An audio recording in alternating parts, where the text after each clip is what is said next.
So welcome to Women Petpreneurs podcast with your host, Mary Oquendo. So I have one of my favorite people here today as a guest. That's Chrissy Neumyer Smith. Honestly, I love Chrissy. She's a lot of fun. Thanks. And she is an awesome, not only dog groomer, okay, dog trainer, and fellow podcaster. Yep. Dog training and behavior consulting. So I do both professions. And Chrissy, then podcast about it in my free time. and then Chrissy is going to be one of the speakers for the November Positive Educational Training Behavior and Handling Summit. So yes, look out really for that. Looking forward to that. All right. So Chrissy has made, one of the things that I wanted to talk about is the evolution of our business, of the pet professional grooming industry. Okay. And we can go back and we can go back and we can go back to the very, very first groomer. Okay. Who didn't even have a pair of these. Okay. And for those who are listening and not watching this is a manual clipper. Okay.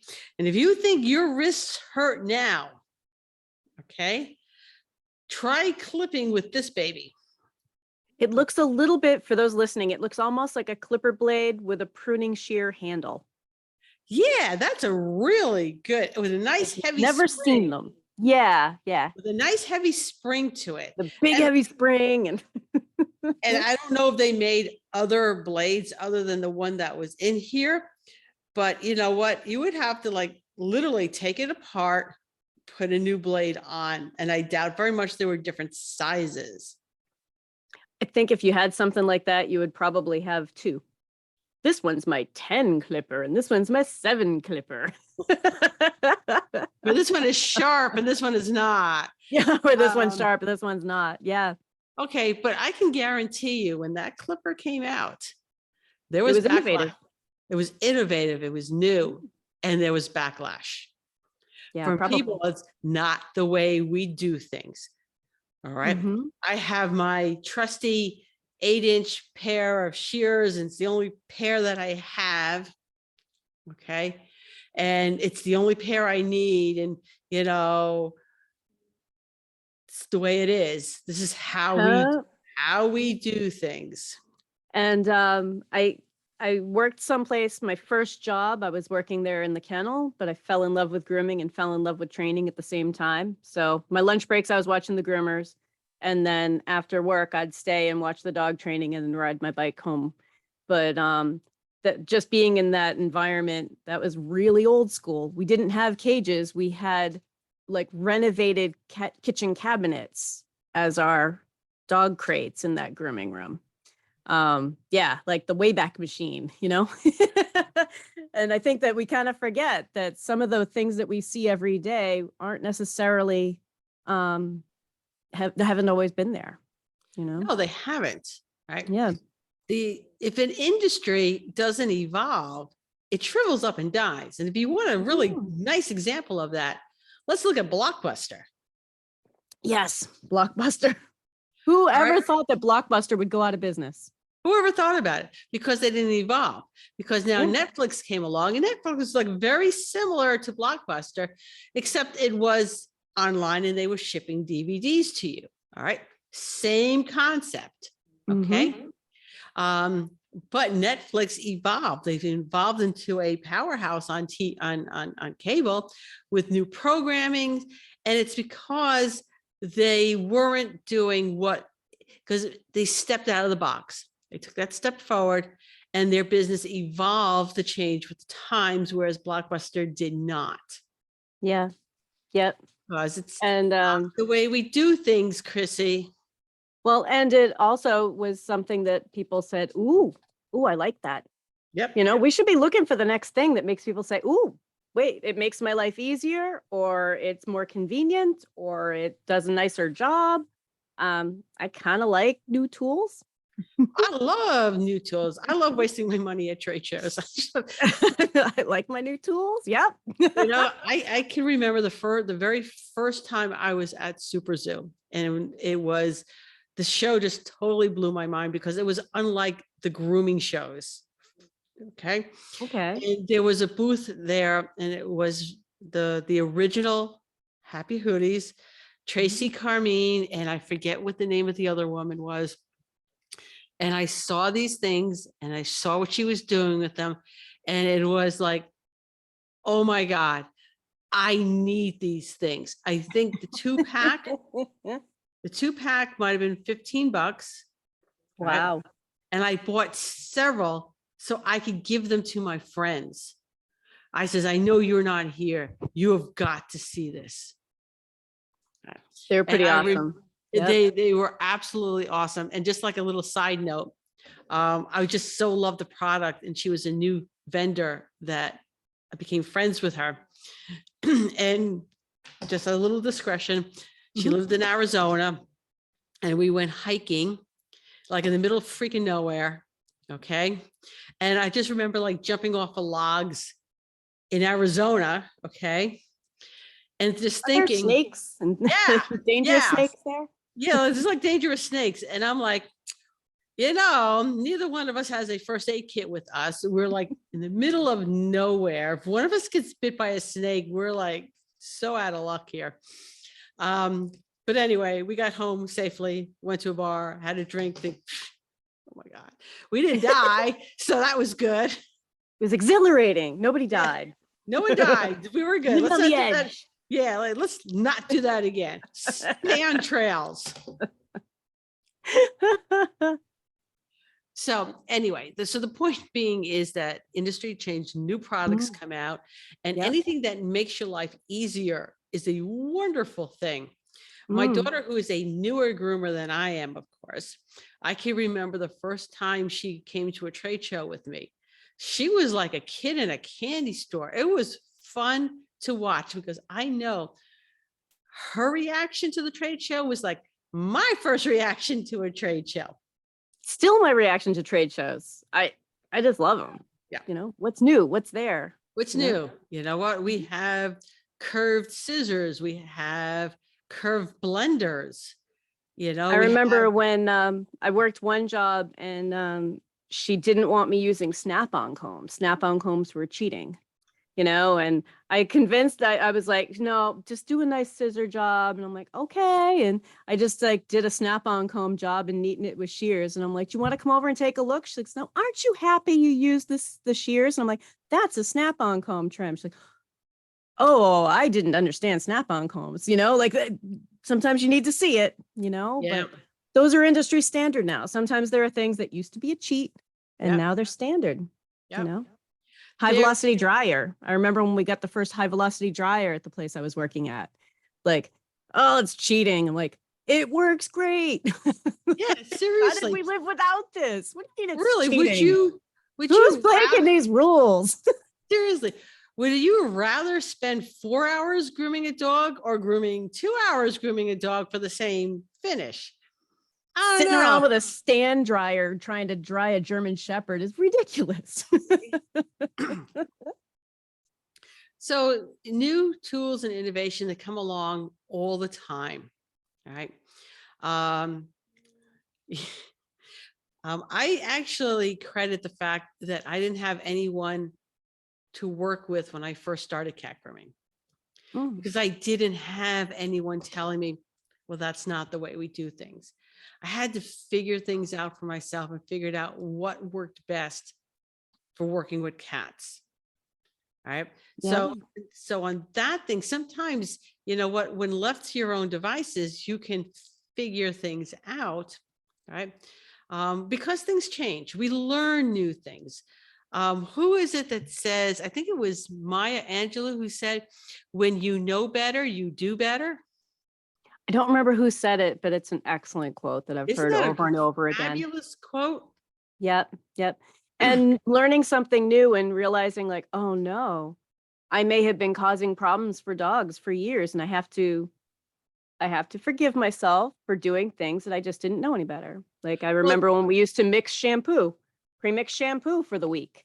Yeah. You know, like you sit. I could have been causing the skin problems that we were seeing recurring. I didn't know. I know. I mean, back in the day, I pre-mixed shampoo, and I was a fairly busy salon. It didn't last. It lasted more than 24 hours. Okay, is what it did. Yep. Yep. But you know what? There were times, you know what? You leave for whatever your 2 days off were, mix everything up, and then Mhm. be at You're ready for work, Monday morning. get ready Yeah. for Monday morning with shampoo that's been sitting there the entire weekend. Yep. I used to do it all the time. There are just so many things that, you learn to do something better and you're like, okay, well now I have to own that I know better, Yep.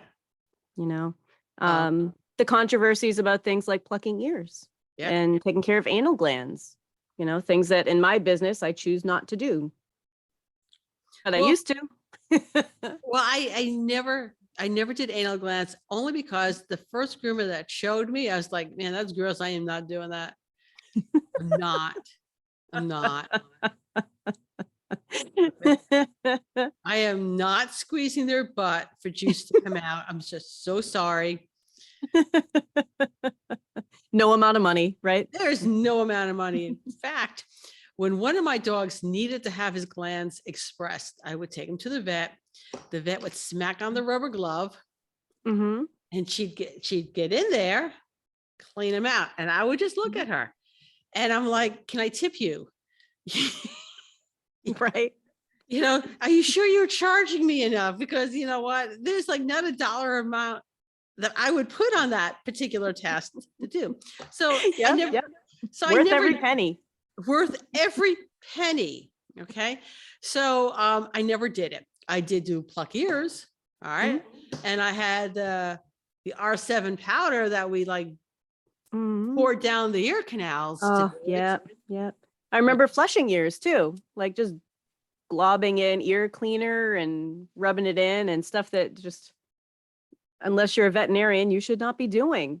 But we did it. We did it. And sometimes when I hear the term old school, I'm like, you know what? Like, but when you are faced with evidence of some newer way of doing things and the reasons why, don't just latch on to every trend, but like, okay, what's the reason? I'll run it past my vet. I'll run it past other groomers. I'll give it a try with maybe a dog or two, and then decide if I should make that change. Yeah. Yeah. Yeah. There's a lot of experts that are out there. I was really fortunate when I lived in Connecticut. I had a really great relationship with not only my vet, the area vets, plus the staff of my my animal hospital. I moved out here and COVID hit, and so I don't have that relationship with the vet that I had when I was working in Connecticut. Yeah. I kind of miss that. But the point being is, okay, having that relationship with a vet that you could bounce ideas off of.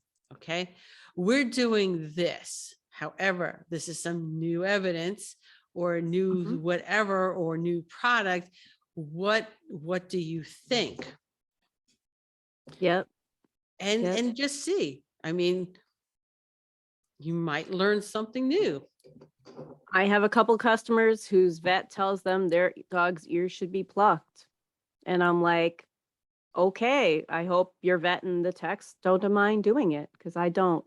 I'm not going to do it. And, like, I know that they still have vets who are saying, like, this should be done. And I'm like, okay. Like any profession, if you put 10 vets in a room and you told them the topics are regarding groomers, Yep. anal glands, Yep. and X for a consensus, there will be a fist fight. Yeah, absolutely. Absolutely. Anal glands, ear cleaning, if they should be able to choose shampoos. I know some vets get really weird about that. Like, how does your groomer pick a shampoo? Because I want him to have this oatmeal shampoo. Like, why did you pick oatmeal? The vet doesn't know why they picked oatmeal. They just picked oatmeal. Yeah. Because other vets have said oatmeal is soothing. Like, there has to be more than that. Yeah. And I'm sure, as the vet knows, there's like no, and maybe they don't know. Maybe vets don't realize that there is no federal or state agencies that oversees the labeling of pet products. Yep. So I used to work as a vet tech, and one of the things that I would discuss with the veterinarians, I'm like, okay, so you recommended this shampoo. Why? They're like, well, I heard it was gentle. Like, what? Like, but they didn't know much about grooming. Like when I was watching them doing nail trimming, I'm like, can I show you an easier way to do that? Because I was a tech, but I also was a groomer, and can I show you an easy way to do that? Can I show you how to calm a dog down more instead of just piling people on? And, just there are things that they have a blind spot for that they learn on the job. And depending on how long they've been working, they might not know that stuff, just And like us in many ways. and they may not value that as a part of their continuing education. Yeah. Okay. Why, as a vet, should I get a lesson from a groomer or dog trainer? Okay. My CEs have to come from the university that I'm taking whatever classes that they want me to take. All right. Yep. And not take that half hour. I can remember my vet calling me during lunchtime. Apparently all the vets in the practice were all sitting around and they were having a very heated discussion. Oh, about what? Do we tip the groomer or not? And they're like, well, let's just call Mary. Okay. All right. So do we tip the groomer? I'm like, do you like your dog? Yes. Tip your groomer. Okay. And it's just like any other service profession. If you like what they did, you tip a minimum of 20%. All right. If it's just an okay job, I don't know, $5. Okay. Yep. Yep. So they were having this big discussion about it. They're having the big discussion that groomer. Yeah. So there was like, I was called in before the fists started to fly. My veterinarian had me do an in-service talking about like training and grooming for their technicians, like kind of things that they can learn about the handling stuff. And she was watching, she's like, I got a lot out of that, because field. And I think the dog professions, sometimes we are really kind of dismissive of other dog professions. Yes. We're strangely that way. Which is- I live with dogs, but that doesn't mean I'm qualified to be a pet sitter. Yeah. They have a tough job. I don't know the ins and outs of their job. No, and it's like any service job too. All right. I mean, I went to college. My intention was to become a veterinarian. That did not work out. However, that's okay, because I don't think I would want to be a veterinarian. If I had an opportunity to be like magically accepted into a veterinarian college, I'm be like, I don't think so. I appreciate the offer. Give it to someone else. This is not a career path for me. Okay. Yeah. Yeah. Well, as a vet tech, you get to see the awesome stuff, like the regular happy visits or the brand new puppies, but you also hold an awful lot of dogs for their last breath. And emotionally it can be very, very draining, especially when you go from those extremes on a day-to-day basis. Yeah. And vet techs often are seen as veterinary helpers. Like, no, that's a nurse. We don't call nurses doctor helpers. Like, that's its own profession. Yeah. But dog professionals can be really dismissive toward other professions. Yeah. Which is wrong. Appreciate the other people around you that make the pet industry the pet industry. Yeah. Well, one of the things I talk about when I'm teaching, groomers and stuff, I'm like, non-groomers don't understand this part of our job. Non-trainers don't understand this part of our job. Like the world is groomers and non-groomers, trainers and non-trainers. Because if you don't know that specialty, there are things that you might not really know much about at all. And I because I play in both, like every Tom, Dick, and Harry who's taught a dog to sit thinks they're a dog trainer. I'm like, nope, there's more to it than that. Yeah. I have a friend who was. I don't want to downplay the great work you've done with your own 5 or 6 dogs, right? Like, that's awesome. I want to recruit you, join us, but that doesn't mean you're a professional dog trainer any more than if I groom my own dogs and I'm a professional dog groomer, I have a friend who is a really, really good dog trainer, and she refers over this Westie to me. Okay. And the dog was a nightmare to groom. It Oh was, no. I couldn't do anything with this dog. Okay. And I called her, I was like, the hell? Why did you send this dog to me? Oh, but you're a groomer. You know how to do that. And I'm like, think about that statement for a second. So I think there's a lot of misconceptions. Mm-hmm. I don't have a magic wand that goes poof, the dog is well behaved for grooming. And then it's a Right. terror for the rest of for everything else. Yep. Yep. Well, and even if we look at like, just between grooming and training, we have entirely different verbiage.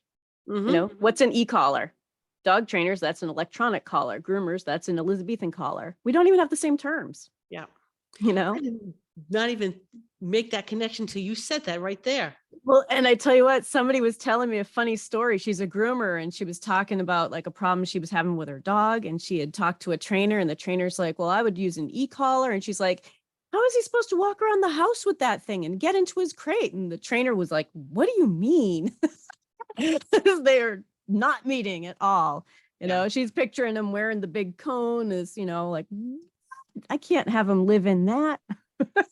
All right. So the industry has changed. All right. And it should change. Mhm. And you'll see that there's always an old guard, no matter where you are.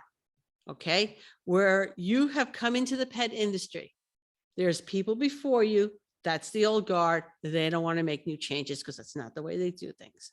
All right. There was an old guard when this thing came out. Mm, I bet there was. Yep. The manual clipper. All right. My wrist is hurting just looking at it. Okay. Yep. Yep. And there was an old guard there. Okay. I could remember back when I first started and the word holistic was bandied about. Mm. And what people, that was the clash Oh, of the yeah. titans. Oh, yeah. Because it was the people who were talking about holistic was made fun of. Mm-hmm. They were told that all sorts of things. It was not accepted. But today it is, I mean, I got a book, Holistic Pet Grooming. Barkley Yeah. published it. Okay. Great book. Love that book. And Yeah, but the point, Mary's book. I wrote it with Daryl Connor too. That's true. Get Mary and Daryl's book. It's a great book. So, but the point being is that sometimes you have to like push through for a change to happen. All right. Yeah. And I don't even consider myself one of the first people to push through on holistic. That's reserved for people like Chris Pearson Surtsell, which her last name she's currently using, Barbara Bird. Those were the two that were up there on their soapboxes, taking most of the abuse and still pushing through so that people like me could feel more comfortable, uttering the word holistic in a sentence with groomers. Yeah. Yep. Yep. And sometimes people just aren't ready to hear new information. Yeah. Sometimes they're just not ready to hear it, or the instinctive kind of like, no, I'm not going to do that. That's wishy-washy. So we're going to take a quick commercial break.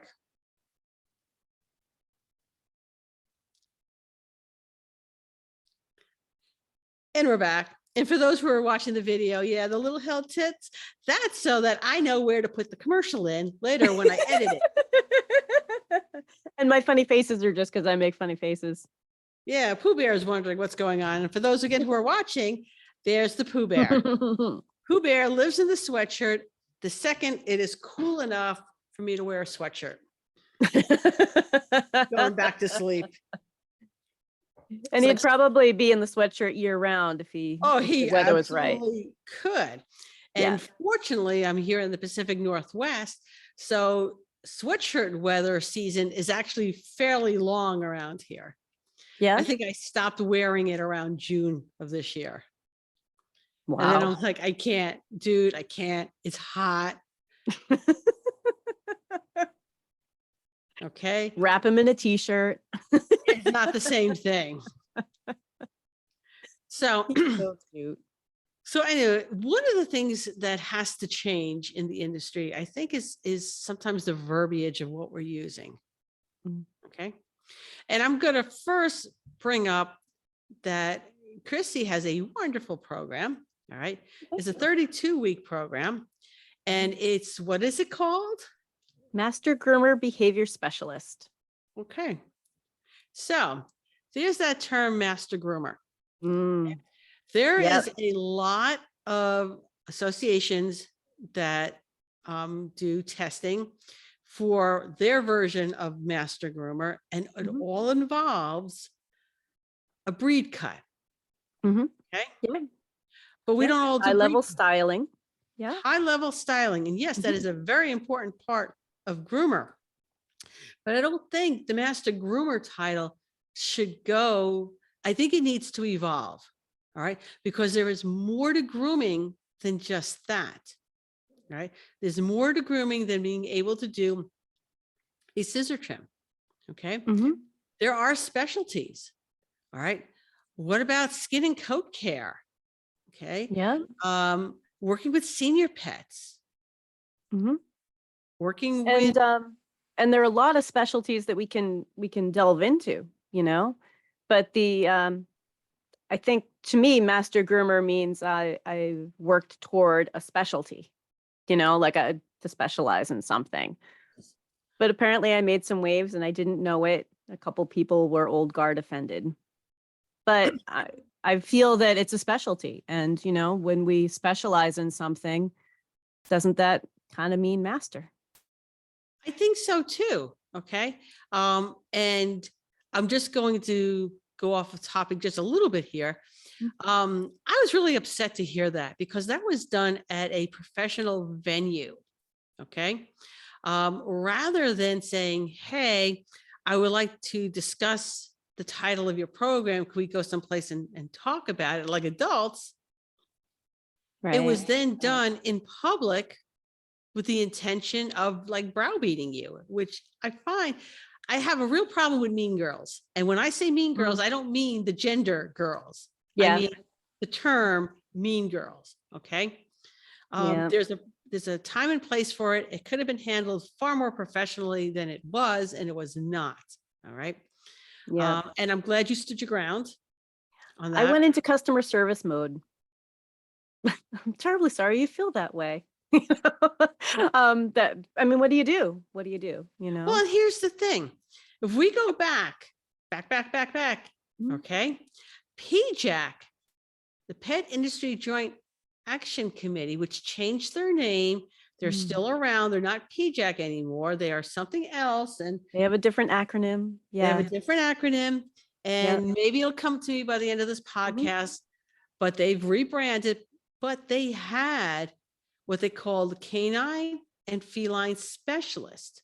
It was Mhm. a study program. Okay. And it wasn't, there was no breed, there was no grooming that went along with this particular test. It was, you bought the books, and I may still have them somewhere unless I gave them to my daughter. And you had to pass a test, and then you got a little pin that said either canine and feline specialist on it. Nice. And it was general information. It was Mhm. things like sanitation, working with older dogs. It was recognizing, like zoonomics. All right. Mhm. So and then it had, it did have breed specific things in it. Well, and it sounds a little bit like what is it PGC, Professional Groomer Credential, is doing now? Yes. Yeah. So, and hats off to the World Pet Association for Hmm. doing that. But I think being something that's more across the board. So I would think master groomer terrier specialist might be more appropriate. And I'm going to, we're going to piss off people with this.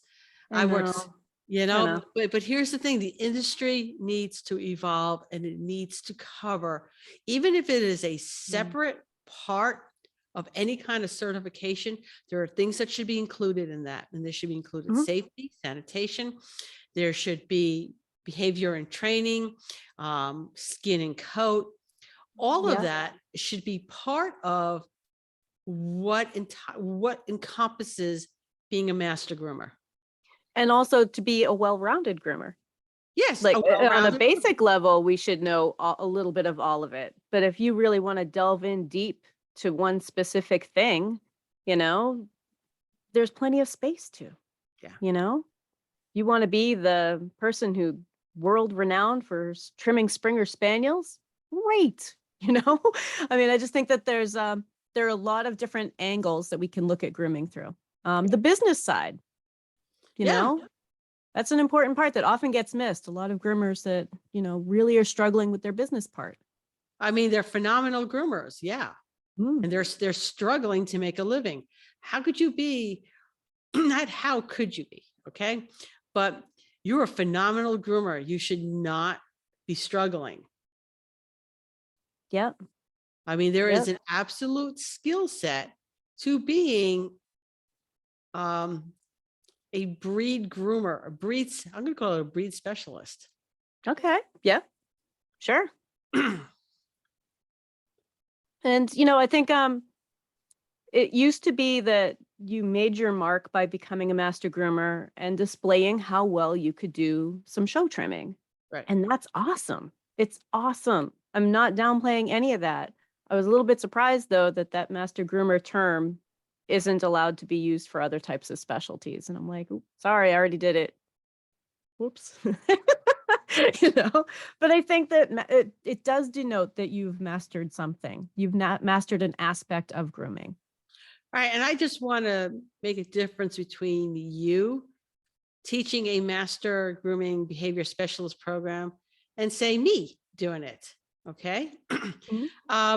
I'm pretty sure my 32-week behavior program would be pretty crappy.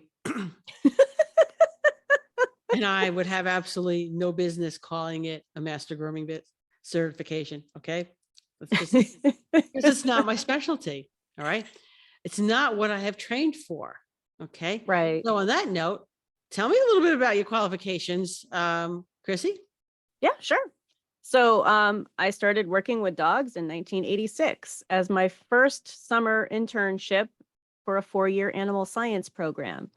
So I went through 4 years of animal science at Essex Agricultural and Technical Institute, high school level, but still that's a trade school on a farm. And I fell in love with training and grooming that summer of 86, graduated in 89, did my grooming apprenticeship in 91 and 92. And the training has always been there, the grooming has always been there, but just like so many of us, you know, you kind of learn from someone who learned from someone, and dog training and grooming worlds are parallel that way. But when some credentialing came out, sort of like PGC is doing now, some credentialing came out, and I believe I took the second round of certified professional dog trainer when that credentialing came out, and the first round of certified behavior consultant for canines when that one came out. And in the dog training industry, that's sort of like certified groomer, certified master groomer. It's in parallel to that master level, just so we don't call ourselves master trainers. But I've been in that field. I am a professional trainer. I answer questions like, what do I do when my dog tries to bite the mailman? But I've also been a groomer the whole time too. And where those two meet is just what I get my geek on. So, so I've been doing a podcast about that for 4 years now. And I can't believe it hit the 4-year mark this month. What's the podcast called? Creating Great Grooming Dogs. Okay. And right now I've got 175 episodes out. Wow. I know, right? We started at the same time, didn't we, Mary? No, I think you were just a little bit before me. I think we're close in episodes, so maybe. Yeah, I think it was about the same time. Okay. But yeah, working in both fields is what really made me like build this program. And to really like look at it from a different perspective. So I need to teach trainers about grooming and teach groomers about training. And this program is specifically for groomers. And it means that they're going to be looking at the world through dog trainers' eyes and learning how to do a functional behavior assessment and make a behavior modification plan and understand operant conditioning and classical conditioning and stuff that most groomers don't really know much about. To be honest, I find that most groomers have an owner level understanding of behavior. We see behavior, but we don't necessarily interpret it correctly or know how to change it. And I hope to change that. So I'm on a mission. That's my mission. Okay. What else you got in the back burner? Can you talk about it? Or are we keeping that secret? Well, okay, so Mary is pushing me to write a book. I have transcripts from classes I've taught and like bunches of transcripts. So I'm working on it. Good. I'm looking forward to the book because here's my personal issue. Cecil, my diabetic dog, I sometimes refer to him as Spicy Pants. Spicy Pants. Okay. And I can somewhat understand where he's coming from. He's blind and then he knows I'm going to pick him up, but he doesn't want me to pick him up. So he goes and I see the nice pearly whites. Don't pick him up. But here's the thing. There are times I need to pick him up. He doesn't want to be picked up. That's not my problem. I got to pick him up. How would I fix that? Give him for a week? So with being blind, one of the things that I kind of like try to get people to do with their blind dogs is to make some sort of a signal that means I'm going to touch you so that they're not like, ah, startled. So he might be a little bit defensive from being startled, and I don't know if he's older and maybe losing some of his hearing too. But sometimes it's like, like a clap, clap beside you. And then I'm going to reach for you. Like just making the words, I'm going to reach for you. I'm picking you up, and then place your hands on them and gently guide, but wait for him to be calm before you lift. It kind of depends though. It really depends on what's going on with the dog. But I do know that for some of the dogs that are starting to get a little bit blind, a little bit deaf, sometimes we're just startling them so often by accident that sometimes we have to come up with some way to say like, okay, this is me petting you and this is me reaching over you to pick you up. And those things are different and you don't need to be defensive. You're going to be safe. You're not going to fall. He's like a cat. He'd be like, pet me, pet me, pet me. Stop it right now. So my question is, what kind of signal is he giving that makes you think he wants to be petted? Is he rolling over and showing his belly? Because that's not an I want to be petted. By a lot of dogs, that doesn't mean petted. No, he likes his head scratched. All right. Sit there and he likes it. And then there's it comes a time where it's apparently there's like a time limit. And the time limit has expired. So I don't know if he's got like this internal countdown clock in his head. Okay. I have seen dogs do that and cats do that when they have some sort of skin problems. Like it's sort of like, oh, that feels good for a little while. And then suddenly very overwhelming. Does that make sense for him? Or no, he doesn't have any skin issues. Okay. But he's diabetic and he's on insulin. Okay. I'm not real sure. But if you do notice that trend, the way to work around it is I'm scritching you, and while you're happy, I stop. Okay. And then he kind of goes like, but hello, some more, and pet you, stop. I adopted a kitty when she was 9, and she wasn't used to being picked up and snuggled and stuff. So we'd get her to the point where she was purring and set her down. And that's when she was like, no, wait. It always left her feeling like, but I loved that. And if you leave with that feeling of like, that was great, don't go, and, oh, you're asking again? Okay. And just kind of think about like, do we always want to push until the dog says, I've had enough? Like to kind of go, all right, well, let's back up a little bit. If I think he's going to only handle this for 3 minutes, I'm going to pet him for 2. Okay. We will give that a whirl and I will report back to you. Excellent. It does seem to work, but it depends on why. It depends on why he's getting like that, Okay. All right. So so like I said, we're waiting for that book to come out. All right. Anything else you got up in the works? So let's see. I'm going to be on the awesome behavior summit. Oh, that's right. We already talked about Yeah. that. Yeah. Looking forward to that. That's a really pretty cool lineup. That'll be good. Yeah, we've got some Yeah. really good people. Yep. And not That's gonna be fun. just dogs, by the way. We've got some really good cat people on there too. Yeah. Yeah. Yeah, there's cat behavior in there, which is awesome. We do need more of that. We do, you know. And Kate Klassen, she did this class for me for something else, but she did grooming from the perspective of the dog. I saw when she presented it before, so I can't wait to I- see what her newest yeah. version is. So she's doing grooming from the perspective of the dog and grooming from the perspective of the cat. Nice. Sort of like seeing what it is they see. Yeah. Yeah. Well, and when we start looking at from an animal's point of view, that can be very eye-opening for us. You know? It was. I mean, I was already retired and I was watching it and I'm like, wow. Yep, the dog's eye view. It's kind of fun. The dog's eye view. I'm like, wow. Yep. Okay. Well, you know, I've had a lot of people say, well, I need to see what you do with the dogs. Like your podcast wouldn't be very helpful because that's just audio and I need to see it. But I believe in better living through storytelling. So if I can tell you the story, it'll totally make sense to you or give you human examples. And you know, there are times where you want to see stuff, but like someone watching me groom would just see calm, relaxed dogs being groomed, you know, because I don't let them get to the point where they're flipping around and spraying their anal glands and screaming and alligator rolling. And you make a really good point. Stories, people remember stories. It is how stories are passed down from generation to generation. So I was reading this book called The Real Valkyrie. Okay. Ooh. Yeah, it's really interesting.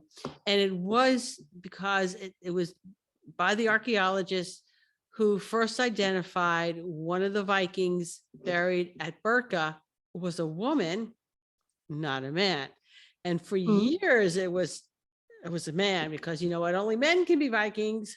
She must have been trying to pretend she was a man. Yeah. No, it was nope. It was a man. All right. And then they realized that it was a woman and they went back and did some testing on some other Viking graves and they were women. They were not men.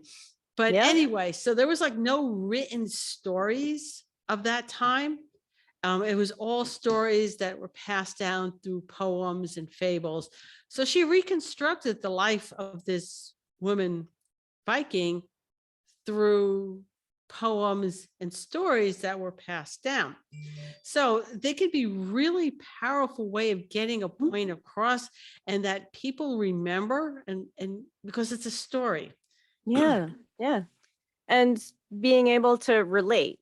So like if you give an example that's a human example of a behavior that a dog might do and people are like, oh, it's like, you know, one of the ones I give people is that you're asking a dog to learn something new, but this is different than teaching him to make a peanut butter and jelly sandwich. This is more like teaching you to hold the tarantula you're terrified of. And people are like, oh, those are two very different things. Like, yes, they are very different things. You know, like one is simply instructional, you know, and then the other has fears and emotions around it, you know, and, you know, so sometimes we just need to tell the story. Yeah, sometimes people don't get it until you can relate it in a manner that would affect them. I had one woman who wanted me to hot glue, and she had the hot glue gun and everything ready to go, a bow to her dog's head after grooming. And I said, okay, sure, we'll do this. You hot glue that bow to your hair first, and then I'll glue one to your dog's head. And she goes, oh, but that would hurt. And then you could see the spinning wheels going on. Yeah. And she's like, never mind. I told a room full of groomers at the New England show, I'm like, all right, so the stern no, when we tell a dog a stern no, you know, let's say you have a new brusher bather and you're watching her casually dribble some shampoo in the middle of a dog's back and then start rinsing. And you go over and you tell her, no, problem solved. We're all fine now. And they all laugh. They're like, oh, right. Yeah, you have to do more than say no. Yeah. Like, yeah, that did not solve the problem. Oh, No, he did she's a not great solve. groomer now. I told all fixed. Yeah, if only. People need to relate to those stories. Like, oh, right. Well, how many times did you tell her no? Like, maybe she just needs some retraining. Maybe she doesn't know that that's wrong. Maybe, like, what's going on? You got to find out the why. Yeah. So when the small dogs, especially the ones that are really tough around their faces, there's dental problems in there. And then you'll have the owners who are not grasping that the reason their face doesn't look well is because it hurts. It hurts to groom around their face. And you know who knows it hurts? The dog knows it hurts. And the dog knows that if you get close to it, it's going to hurt. And when I explain that to the owners, I would say, ever have a toothache? And they go, yeah. All right. So imagine you have a toothache right now. I would hold up the clippers and I turn the clippers on. Your tooth hurts. And I'm coming closer Yeah. and closer with Touching the your clippers. face And they're starting to back away. And I'm not even anywhere close enough to put the clipper on. So you get what's going on here, right? They know it hurts. I put this vibrating tool on their face, or I go to get a hold of their face so I can groom. It hurts them. They know it hurts them. Yep. Well, what can Yep. I do about it? Talk to your vet. Talk to your vet. Yeah. Talk Yeah. to your vet. Okay. Well, and even for some people to hear the story, I had a customer this morning who they just insist on picking this dog up by his armpits. And I'm like, you know what? He clearly indicated with all of his body language that that's really uncomfortable. Like, but he was climbing up. I'm like, that doesn't mean we can just dangle him by his armpits. Like he shrunk back as soon as you did it. Eventually, he's going to bite you. He's telling you with every bit of his being that's really uncomfortable. Yet they want to like, oh, he loves it when we pick him up, and like his whole back end is dangling. I'm like, Geez. you can Yeah. pick him up safely. And I cannot tell you how often I'm showing people like, here, scoop him up, support his bum, lift him up. But these people want to pick him up by the armpits. I'm like, they don't mind that when they're 2 months old or 3 months old. But there comes a time when that really hurts. Yeah. Let's imagine somebody maybe twice your size Just pick you up by your arm. And dangles you around. Again, sometimes they don't, it's like this disassociation between what the animal's feeling but when you put it in a way that, that's not going to feel good. So, your friendly neighborhood giant comes over and lifts you up by your armpits, lets you dangle there, shakes you around and stuff. Are you going to be like, oh, this is really comfortable, thank you? Or are you going to say that hurts? Oh, are you slipping? Let me compress your ribs a little bit more. You're going to realize it's uncomfortable. Okay. So back to topic. You don't have a friendly neighborhood giant? No, I'm kind of glad we don't. Good. Yeah, back to topic. Meanwhile, back at the ranch. Back to topic. All right. So this program that you have, where can people take it? So if you want to find out more information, you can go to creatinggreatgroomingdogs.com because I have the information there. Okay. But it is through Whole Pet Grooming Academy. Cool. And it's a fun, actually, if I can mention too, I think people sometimes think they have to take like all 32 weeks. I have had a number of people take 1 8-week course or 2 of the 8-week courses and run with it. Okay. It's not like you need to complete all of it before you have anything of value. A lot of people have taken that, just the first level one, and really ran with it. All right. Chrissy, thank you so much for taking time out of your day to be here. I appreciate it. Thank you for having me on. And everybody join us next week when we have another woman, want to interview another woman making a difference in the pet industry.